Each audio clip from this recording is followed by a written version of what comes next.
Look, we've all seen and hopefully heard grand pianos, but this is more correctly a gigantic piano, the world's largest and longest.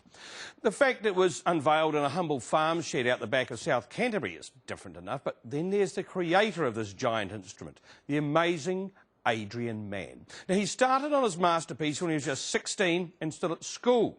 Jendi Harper's been following his progress and yesterday went back to hear the Colossus finally play. You know, every other piano that I play on now is not as good. The piano at home is no good anymore. This is just so much more superior. The touch is nice, the depth, the feel. That from the piano maker, and this from the piano player. It's fabulous. It's fabulous. It's an extraordinary thing. Pianist Kay Cox says she likes grunty and growly grand pianos. And this, the world's largest piano, is a real beast. Yeah, it's sort of exceeded my expectations. We first met Adrian last year, a young man not long out of school with an incredibly inventive mind, a practical genius.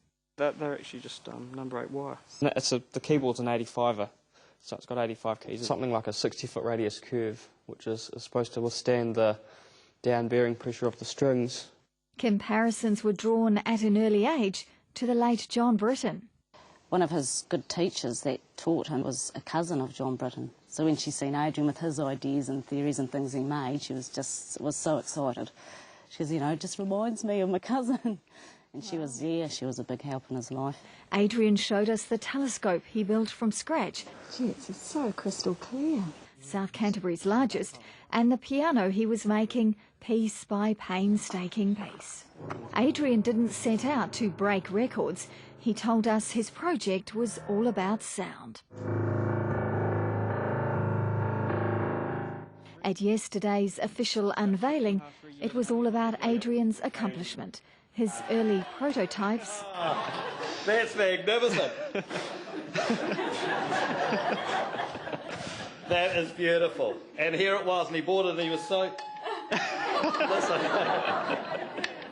So that's when we knew, in fact, we knew early on at Timaru Boys High that this was one very gifted young man.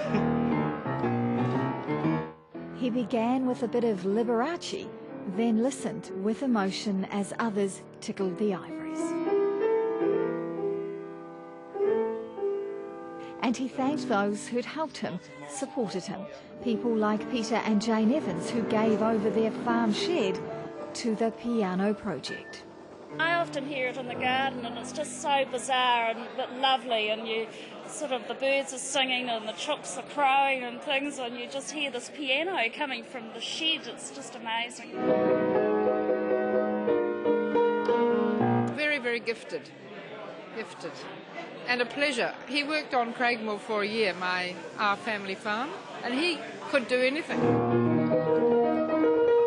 He's been able to construct it in his head and put it down there as you say it, and the whole thing's been a success. There've been no what you might call cock-ups. It's just all worked. You've built this thing, you know, it's this instrument. You've built this instrument and here it is. It works, it plays, it's like a concert, you know, it's a concert creator. I've never dreamed what it would be like. And as they admired the inner workings, we had to ask Adrian the question. What are you going to do now? I don't know. It's a dangerous question to ask. It's a dangerous question. I've got some plans. I've got some things happening. He won't expand on that now, and Angeline is keeping mum. Well, he's actually already spoke of a couple of things, and of course, they're not little. She says as the piano has evolved, so too has her son. She's watched him grow from a boy to a man in the 4 years it has consumed his life. A musical instrument which many said couldn't be made.